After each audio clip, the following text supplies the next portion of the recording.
guys, good morning. So ito na nga, dito kami ngayon sa Barangay Tapian, Dato din Sinswat. Ayan, ito yung bangka naming sasakayan papuntang Barangay Matuber, which is sa bahay ng lugar ng ating misis. At doon ay mamahagi kami ng ayuda o relief assistance.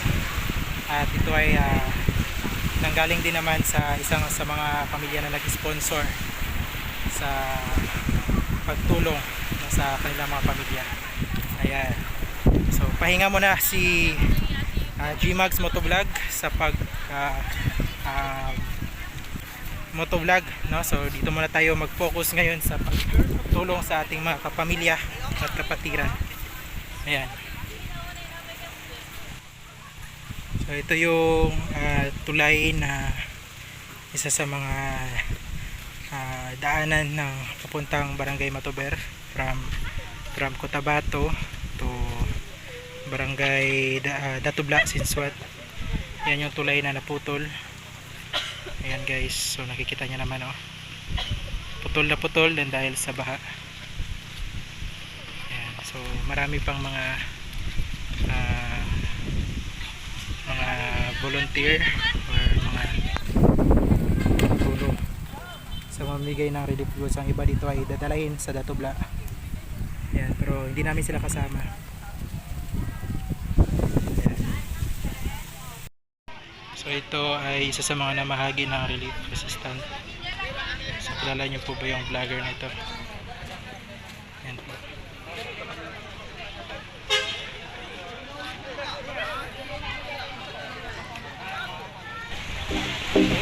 Shout out sa mga sa aking dalawang bayaw, no, na kasama kong sa papuntang Matuber.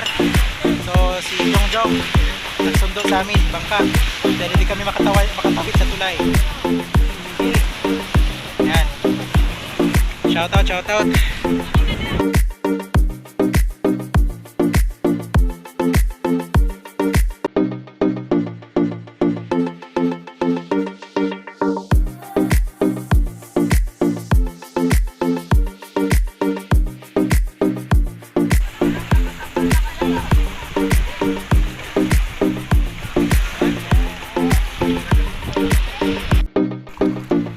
Ayan guys, so yan, may walker pa, no, dadalhin din namin doon para sa aking pamangkin. Ayan, sana yung mga grocery. So pupunta na kami dito na kami galing kami ng barangay, ano ito Jong? Kusyong pa ba ito dito? So barangay Kusyong pa na to dito guys. Dito naman yung tulay ng putol. Ayan, Barangay Tapian, then Barangay Matuber yung sa kabila. Ayan, so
so dito na ako sa Barangay Matuber.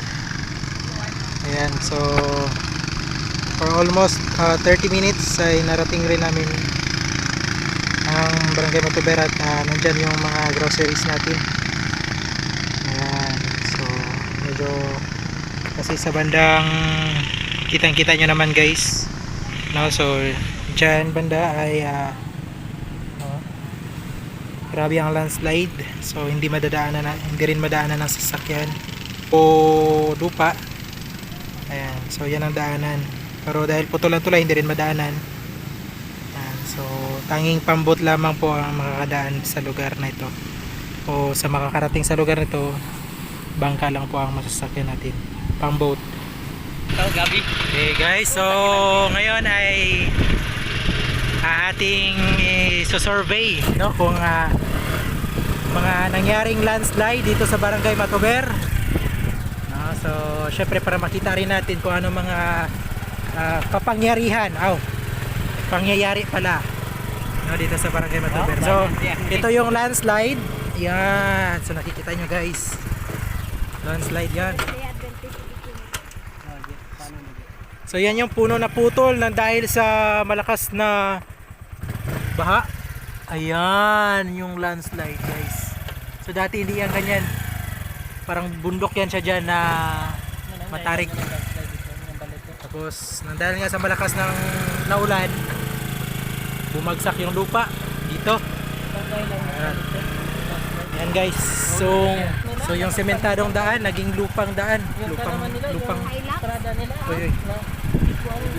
Parang nakakatakot naman itong daan dito. Masyadong baklid. Masyadong shoutout sa mga OSW. Masyadong baklid, masyado dito sa kanilang kuhan. Sikat na Kapatid TV. Ayos. Oh, si Kapatid TV. Oh, shoutout kay Kapatid TV dyan, no? Na marami masyadong mga kuhan, mga